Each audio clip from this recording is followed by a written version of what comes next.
Good evening, and on behalf of Good evening. Dr. Giriya, the chairman, myself, Dr. Patta Radhakrishna from Learning General Surgery, have great pleasure in welcoming you all, especially Dr. Naren Ganguly, who's been a great Thank friend, you. well-wisher, and something more than that for over two decades, and we know each other so very well. And I've been talking to Thank him you. some time ago to talk about surgery from Northeast, and finally is sort of found time to make a beginning, and we hope we have many more presentations from in the Northeast Yeah, India. sure. Sure, Ganguly, welcome, and Thank you. over Thank to you. you. Thank you. Yes, Dr. Arijit, you can start your presentation. There is nothing much to go for introduction and all. Thank you. Start it. Thank you, sir. Good evening, respected faculties. I am Dr. Arijit Barua, second year postgraduate trainee of the Department of Surgery, Jorhat Medical College, going to present before you a case presentation on acute subhepatic appendicitis.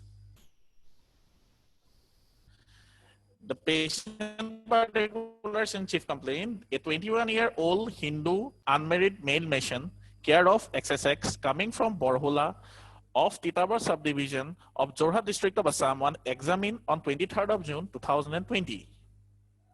The patient had chief complaints of pain in the right upper abdomen for 2 days. Regarding the history of present illness, the patient presented with a chief complaint of pain in the right upper abdomen for 2 days. It was sudden in onset in late night, intermittent and severe in nature, colicky in character. It originated in the right upper part of abdomen and radiated to middle part. Pain is associated with intermittent fever with chills, but there was no rigor. There was 2 episodes of non-projectile vomiting with semi-digested food having sour taste. There is no history of hematemesis, melena, hematochezia, and hematuria. The pain elevated on get up in sitting position and relieved on vomiting and lying down. The sleep of the patient was disturbed, the appetite was decreased, constipation is present, and the bladder habits are normal. Regarding the past history of the patient, there was absence of similar complaints in the past. There was no history of hypertension, diabetes, any other systemic diseases, trauma, or hospital stay, or any past surgery for the patient. For the personal history, the patient consumes an average Indian non-vegetarian diet with rice, pulses, vegetables, and occasionally fish and meat.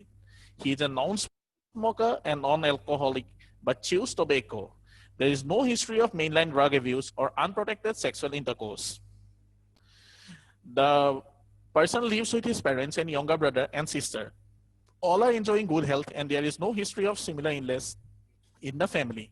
There is also no history of diabetes, hypertension, systemic diseases, trauma, or past surgery in the family. Socioeconomic history: the family income is 5 lakhs per annum, approximately. The patient lives in a kacha house with 2 bedrooms, adequate lighting, separate kitchen, and utilizes liquid petroleum gas as cooking fuel. Consumes water from the tube well after filtration using candle filter. The house has an attached pair of bathroom and sanitary latrine. Regarding the allergy history of the patient, the patient is not known to any ingested, inhaled, or injected substance allergic. There is no proper history given by the patient regarding the immunization, and the BCG scar is present. Treatment history: with all the present complaints, the patient went to a local hospital where he was given diclofenac and pantoprazole injections and was finally referred to the Jorhat Medical College.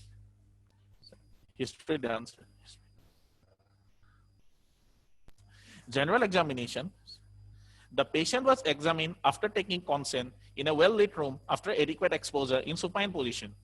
The patient is alert, conscious, cooperative, and well-oriented to time, place, and person. The height is 165 centimeter, weight is 76 kilogram, which gives the BMI of 27.94 and the WHO performance status of 0. Build is well built, nutrition is adequate, decubitus is supine, no pallor, icterus, or cyanosis. Dehydration, but there was presence of dehydration. Teeth and gums are healthy. No palpable cervical lymph nodes, no clubbing or koilonychia, and no edema.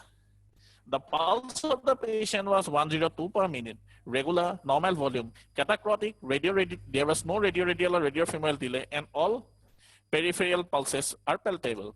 The blood pressure is 130 by 80 millimeter of mercury in left arm in supine position. The respiratory rate is 24 per minute.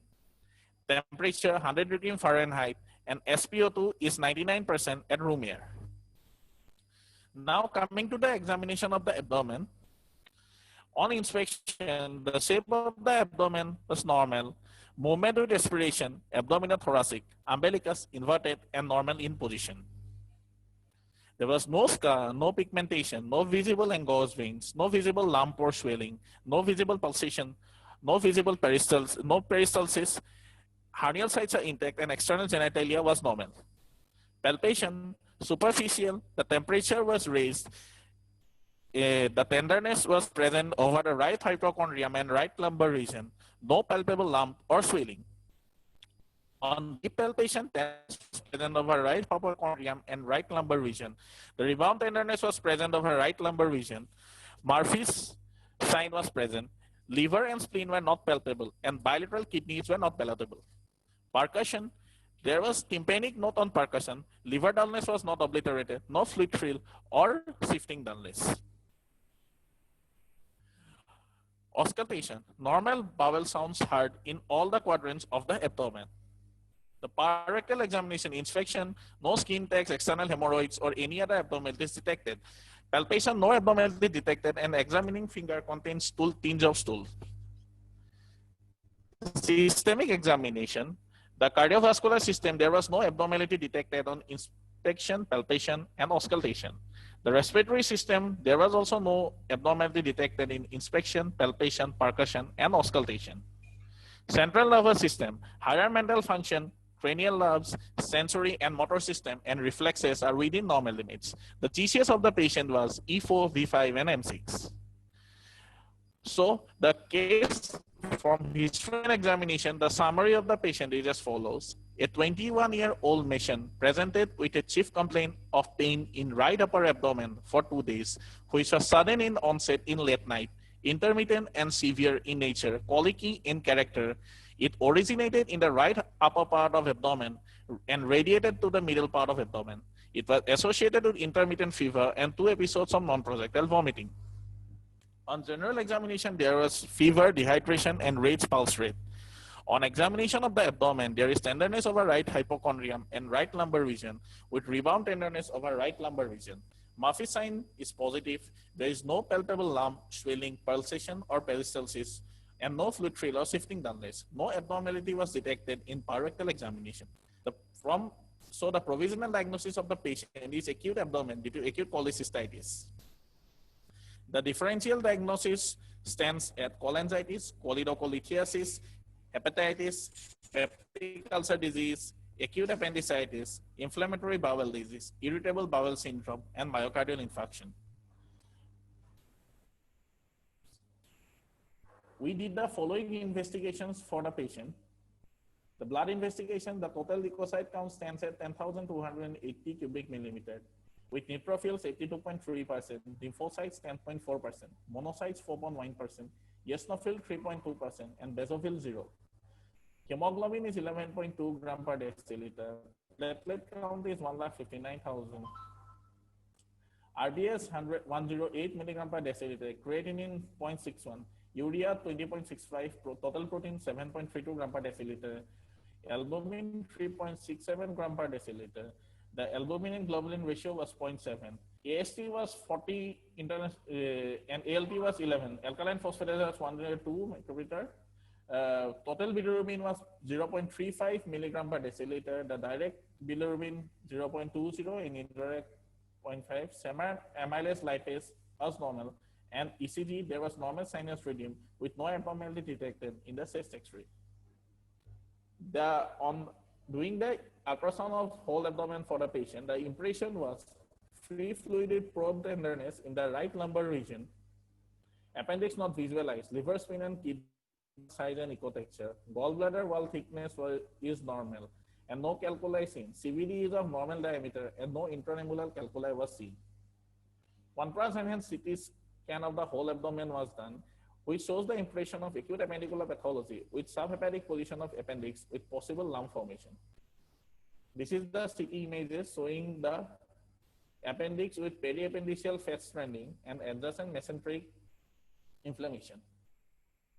This is another CT showing the bowel loops in subhepatic position.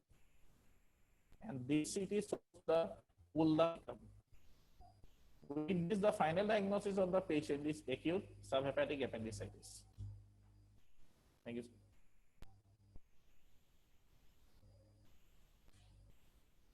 Okay. So that was the case. I'd like to request all the esteemed audience or surgeons, whoever wants to ask Arijit any questions. And in the process, I'll also like to learn. Dr. Radhakrishna, please ask him some questions or guide us whether he has done justice to the patient or not. Yeah, I think it's a very extensive presentation, has done well, excepting for a couple of spelling mistakes here and there. But my only worry is the differential diagnosis. If you can go to the slide of differential diagnosis, can you? Yes, sir. Yes, sir.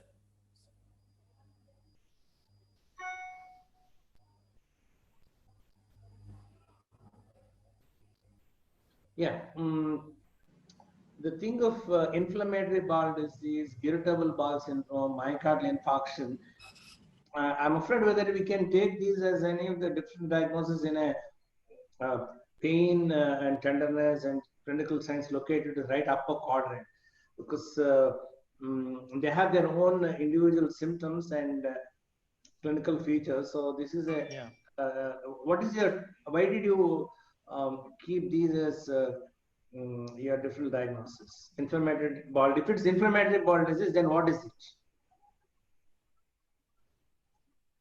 Does inflammatory bowel disease present like this clinically? Arijit will reply, right? Yeah. Arijit? Hello, sir. Yes, sir. Yeah. Sir, actually, when we examine the patient, sir, we kept this differential diagnosis as diseases as differential diagnosis, because we could not come to a definite conclusion. And since the pain was radiating through the entire right hypochondrium, lumbar, and the right iliac fossa, sir, so we thought to keep this clinical my differential question diagnosis is, in mind, sir. Because which inflammatory bowel disease will present like this of pain, right? Lumbar region with some tenderness and pain radiated to the back. Which IBD can. Crohn's disease. No, you have to defend here. If I were in your position, I will think of Crohn's disease. Okay, a lump or internal fistulization or segmental involvement sometimes can cause pain. I mean, you can't say wrong and just rule it out. Okay, but as it is, inflammatory bowel disease as a different diagnosis is not very acceptable. But more unacceptable is irritable bowel syndrome. How does irritable bowel syndrome can be taken up for an acute abdomen? Why did you consider that? Yes, sir. No, justify. Sir, constipation was there in the patient, sir. So we thought. No, is constipation a feature of irritable bowel syndrome?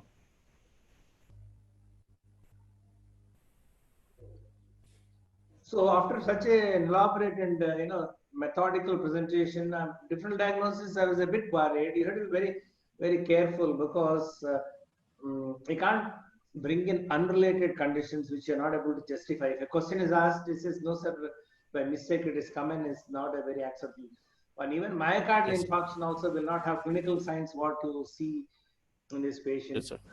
Right upper quadrant. So those things I would rather not include. And even when I talk about peptic ulcer disease, a certain specific complication of peptic ulcer disease will be a different diagnosis, not just peptic ulcer disease, because you should be able to justify. Yes. Sir, after perforation, the gastric contents will, sir, go to the right paracolic gutter, and following which there will be pain in the. So that then you will call it either a duodenal ulcer perforation or a sealed perforation or something. Such a complication occurred because there is peritonitis or peritonism, and there is rebound tenderness, and McBurn is positive. With simple peptic ulcer disease, why will anybody have that? Peptic ulcer disease will have acidity, belching, burping, heartburn, and uric acid burning, and so on. So Yes. we need to be very, very careful in this area when you talk about different diagnoses. Before we proceed further, I think there are a couple of other. Dr. Albert is there. Actually, I met Dr. Albert in Bhubaneswar, if you remember. Sir, can you come in, please? Dr. Albert can unmute and sir, can you unmute your mic? Yeah, Dr. Pata. Hello. Nice seeing you, sir, but you seem to be busy. Hello, Doctor. Yeah, just I had an emergency. Okay. Just started one emergency, so I'll be on the. I will hearing you. I won't be able to ask questions. Okay. Anyway. Okay. Fine. But anybody else from the audience, please, to comment?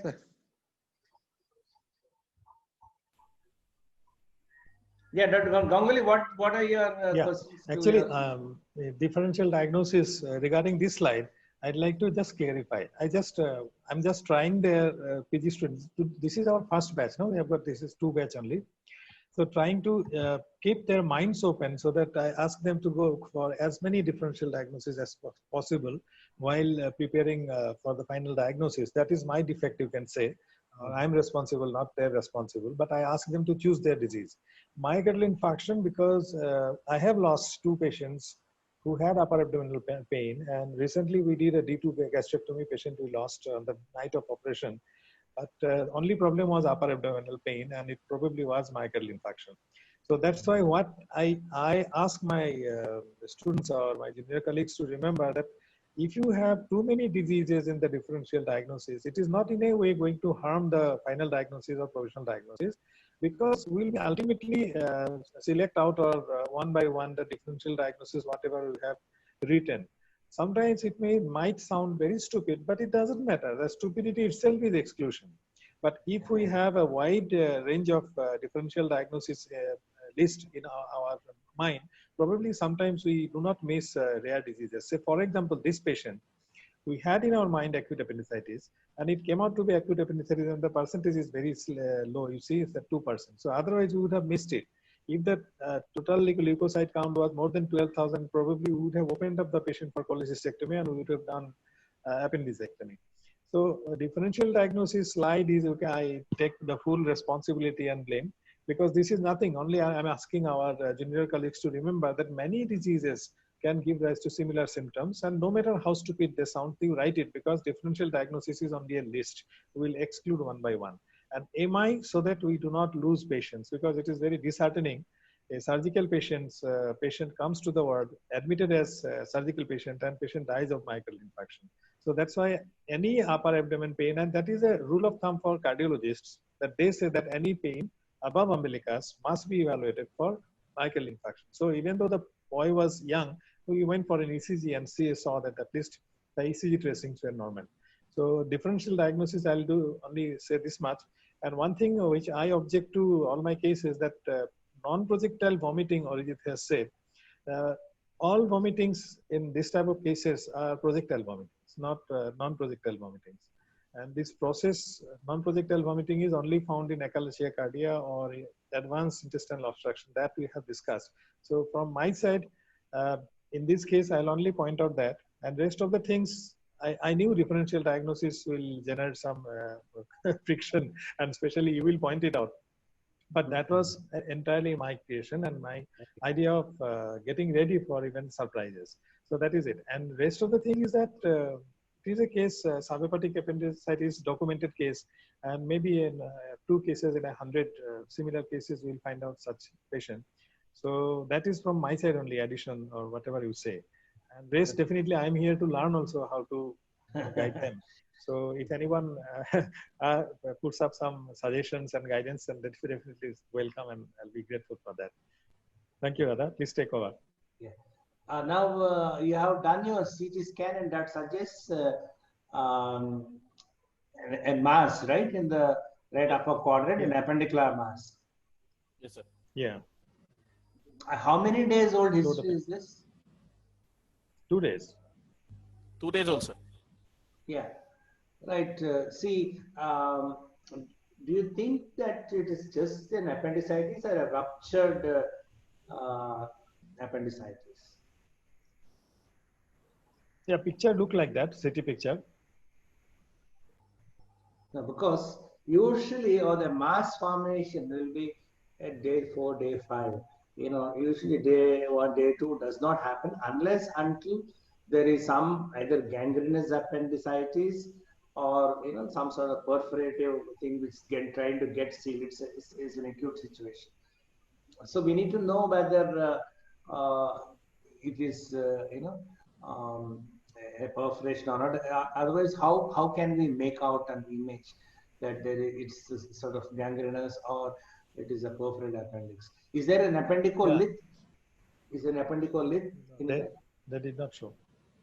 So they did not show I can add in 1 or 2 statements here, Radha. That this patient came, we started our conservative therapy like acute cholecystitis, failed to improve. So I think on 3rd day we advised CT scan because it failed to improve, and we were thinking either we go in or we get the CT scan done, but the CT scan took some time. So maybe on 3rd day we advised 5th or 6th day the CT scan was done. So that was almost a 6-7 days picture inside. But when the CT scan report came, that time the patient improved. So we went for conservative and we are waiting for him to come back, and we'll probably try to do a laparoscopic appendicectomy. So that's why a little bit of delay was there initially, because we thought that it is an acute cholecystitis, and we waited that he will improve and send him back home. That time it was COVID horrible situation in our place. So that's why a little bit of delay was there. But he's okay. He hasn't reported yet. Any day he will report. So that is the thing of. So it's an appendicular mass. Yeah, is a diagnosis. If I can ask the candidate, why didn't he consider surgery? Sir, no, we did not consider surgery. Ganguly, he has to answer. He has to answer. Okay. Yes, sir. Actually, in acute appendicitis, since the patient did not, it was more than 12 hours, we tried conservative therapy. So the patient, we thought of and it went more than 12 hours. Why didn't you consider surgery? So the total leukocyte count of the patient was 10,280. The total leukocyte count was within normal limits. And sir, the pain was also, it did not aggravated, and the pulse rate of the patient was also as before the patient when it reported, and later on also the pulse rate also did not get increased, and the tenderness over the abdomen also did not proceeded further, and there did not radiate to other areas. Because of all these reasons, sir, we thought of keeping the patient conservative, sir. No, I would have answered it this way. I say it's already 5 days. Yes, sir. I've a 5-day appendicitis, and he didn't develop peritonitis. So it is whatever it's localized, a mass is formed. So any appendicitis, whether it is subhepatic or retrocecal or even the pelvic appendicitis, if it's already 5 days old, of course, in the right upper quadrant, a palpable mass is not that easy as much as you see in the right lower quadrant. So any mass, I would wait. I would not, because surgery is not going to be easy. Yes, sir. I would have argued on that grounds rather than saying pulse rate is all right. There's no tachycardia, tenderness is less, and so on and so forth. But those are not the criteria. The criteria of not intervening is that the duration. Any in regular practice, any as for 5 days, yes, sir. Anything which is longer, 5 days or so, is not an ideal candidate to operate. Okay. Now, what conservative treatment did you give? Did you follow? So we started on fluid therapy. We started on the 3rd generation cephalosporin along with metronidazole, and sir, we gave pantoprazole, and we monitored the vitals of the patient along with the temperature charting, and we continued, sir, after, as sir said, after 5 to 6 days, the patient started recovering, and So what is the name of this regimen?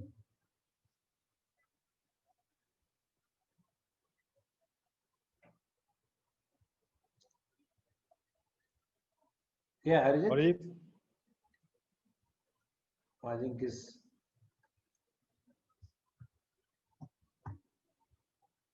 Hello, Arijit? can you hear me, Arjit? I have some internet issues. Anybody else? I think there are some youngsters in the group who would like to take this question as to what you call this regimen as.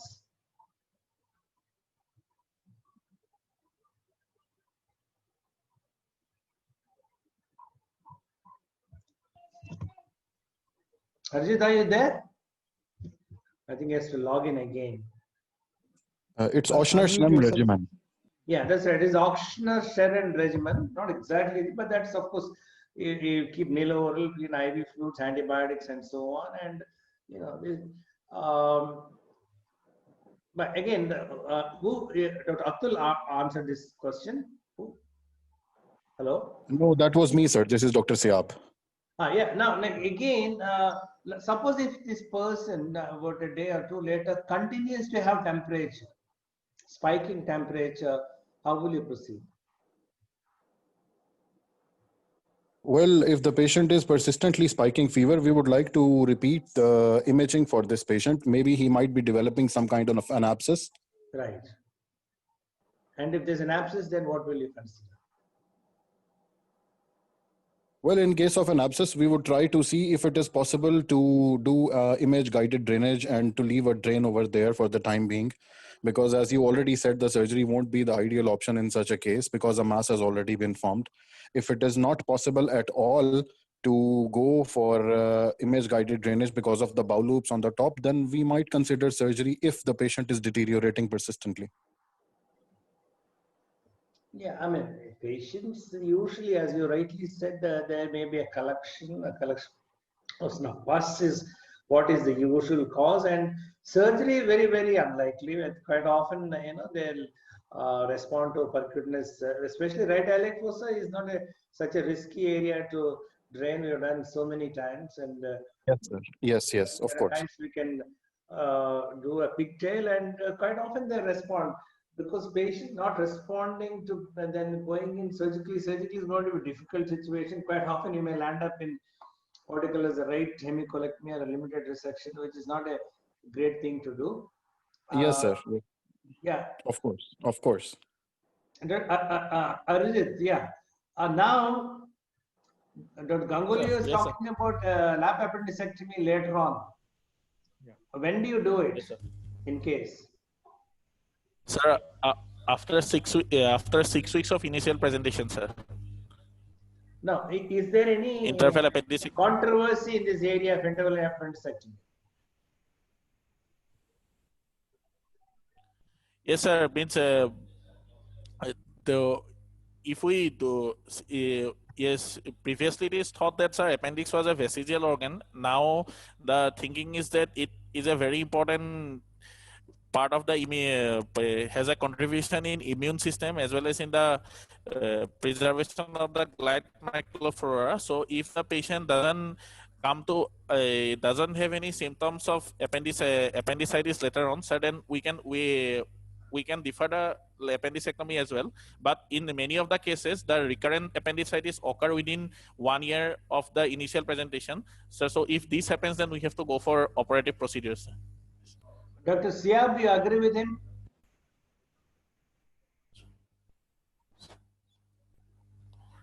Dr. Siab Anwar, well, sir, actually, interval appendectomy at one point was thought to be the mainstay of this management, as Mr. Arijit is already saying.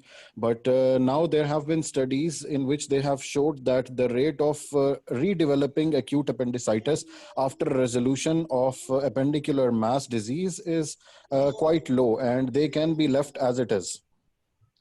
That's true. Actually, the concept of interval appendectomy is done away with. Is no more in vogue now. We don't do either unless until a rare patient develops some symptom. Many a time, this appendix will get sort of liquefied necrose because when patient forms a mass, it is that the appendix will not be there anymore. Even if you go in a second time, you find some sort of a stump rather than a good, a conventional appendix that is not there. So it is in vogue now that we don't think of doing any interval appendectomy. It's not no more applicable. Dr. Ganguly? Yeah, and in this case, I'll just slightly beg to differ. This appendix made a lump and showed its presence in a very abnormal area. And this appendix at least will try to bring him and to see if there is any residual things, and I definitely would like to remove the appendix, because in a normal appendicular positions, we are really not worried about whether third attack, fourth attack, or abscess or whatever. Even a right hemicolectomy also, although I know it we have to do once, but that is all right. But in this case, this is a very sensitive area where it has produced a lump. So that's why we have to call him back and evaluate him. And if we see any residual disease, I think I'll go for appendicectomy here, at least in this case. This is a rare case. Otherwise, normal appendix area, we are not worried about interval. We really don't bother. Either a patient is symptomatic, comes back multiple attacks, then we go for appendicectomy. Otherwise, not. In this case, we'll ask the patient to come back. So, Arijit, if we have to plan for an appendicectomy in this gentleman, as Dr. Ganguly says, about a month and a half later, how would you proceed? You would consider lap or open? Hello, sir. Can't get you, sir. If this patient comes for an elective appendicectomy, as Dr. Ganguly is suggesting, how will you go about? So first and foremost, sir, we'll do all the investigations that is required for the operation. We'll go for the routine blood counts, liver function test, random blood sugar, renal function test, and the PT-INR of the patient, the blood grouping, and sir, ECG and chest X-ray. Following which, sir, we'll go for the pre-anesthetic checkup, and we'll hydrate the patient, and sir, we'll do all the preoperative measures like hair clipping, and sir, retain and inform consent to the patient party. Following which, sir, on the day of the operation, sir, we'll inject a injectable antibiotic 30 to 60 minutes before the operation, and sir, we'll proceed as per the sir, we'll do the laparoscopic. That's all very well said. Will this laparoscopic appendicectomy any different from the routine laparoscopic appendicectomy you do? The placement of the ports will be a bit different, sir. How? Sir, in the routine laparoscopic appendicectomy, sir, we used to place a supraumbilical port for the camera port, and we place a second port in the suprapubic region and in the left lower quadrant. And if required, sir, we'll place the third port in the right upper quadrant as well. But in this case, since the presentation is a subhepatic appendicitis, sir, we'll try to place the ports like we do in laparoscopic cholecystectomy, sir. Very good. So one in the supraumbilical. In this patient, you may place ports like you do a laparoscopic cholecystectomy, because you're going to reach the tip first, which is subhepatic. Yes, so from there you go down. So you will place your monitor also accordingly. So what are the steps of appendicectomy? In laparoscopic cholecystectomy, so we'll make the supraumbilical port. About appendicectomy. How will you proceed? After placing the wrapping the patient, cleaning and wrapping the patient and placing of the ports, so we'll first lift the appendix, and sir, we'll trace it with the help of the 3 Tinea coli in convergence. After that, so we'll look at the mesoappendix, then we'll try to ligate the mesoappendix with the help of any electrocautery or any endo clips. After separating, so we'll keep the ligate the sir appendix from the base with the help of any endo loop, and sir will then cut the appendix and take it out through the sir supraumbilical port, sir, in an endo bag, sir. So what Then is, sir will what is place the retrograde appendectomy?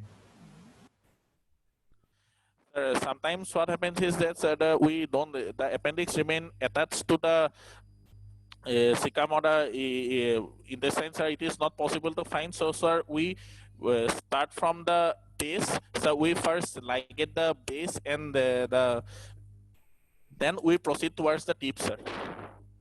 So quite often in this sort of a situation, which is not very common, we may have to do a retrograde appendectomy, because this will be subhepatic is most likely it must be going from behind the cecum, and the whatever appendix may be fused with the cecal wall. So sometimes you have to identify the base and then dissect it out and put an endo loop, and then again go and remove the appendix. Now actually you remove the appendix, and patient day 1, day 2 not doing very well.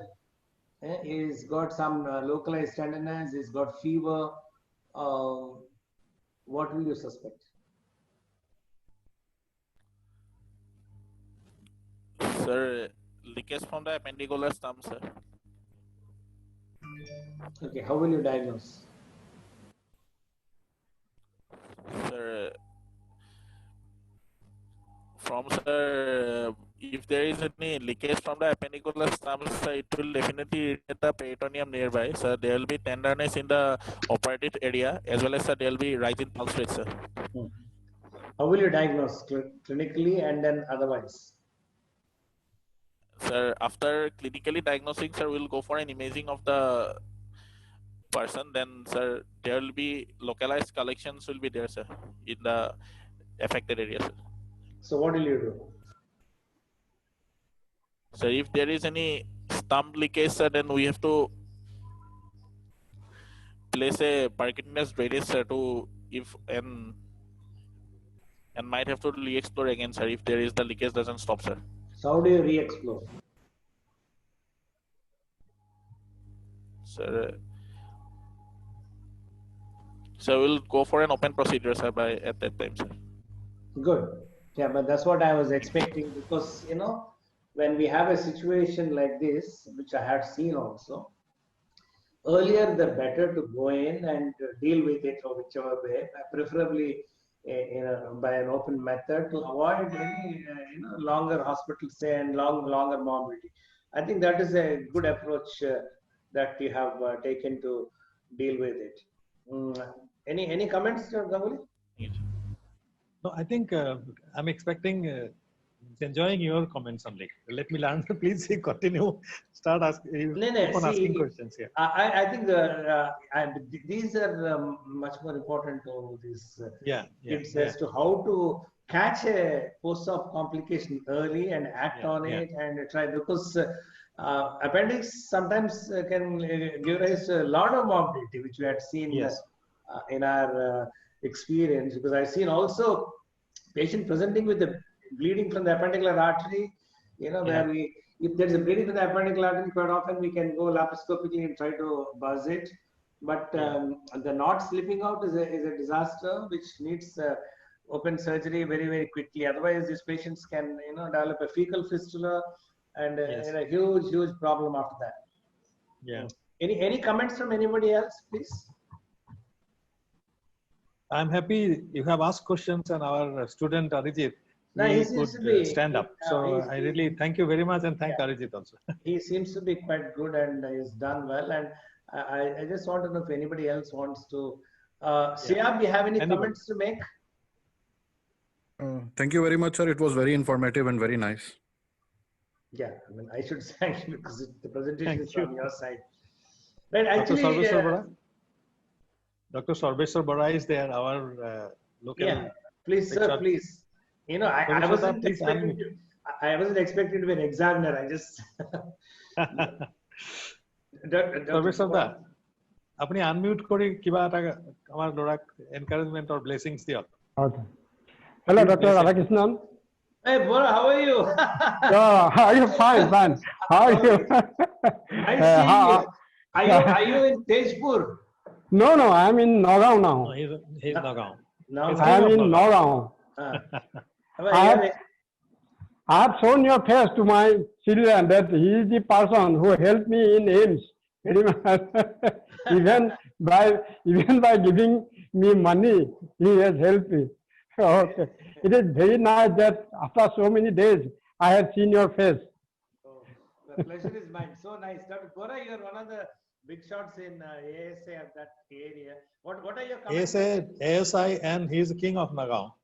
Okay. What are your Dada, comments kiba about kobo his neki? voice presentation?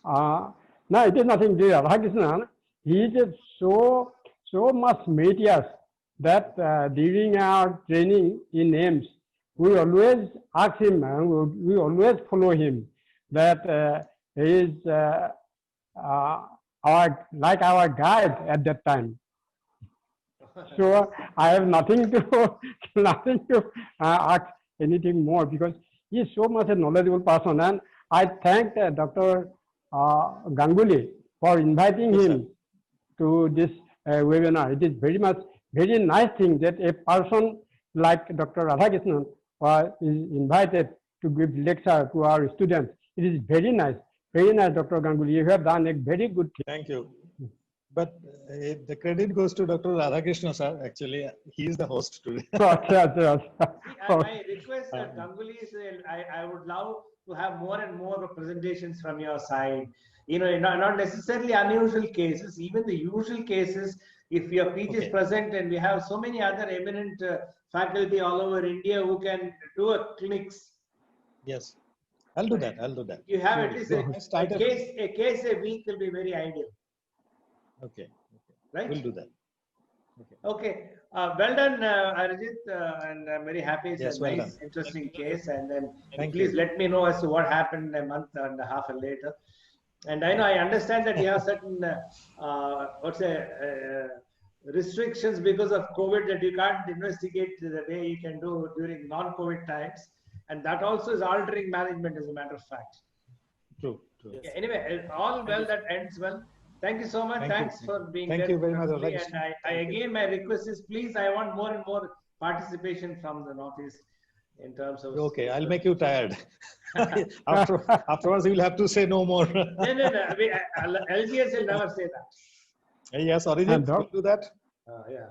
Thank you, sir. Yes. Thank you so Definitely, much. sir. Thanks, Thank you. everyone. Thank you, sir. Thanks a lot, sir. Thank you.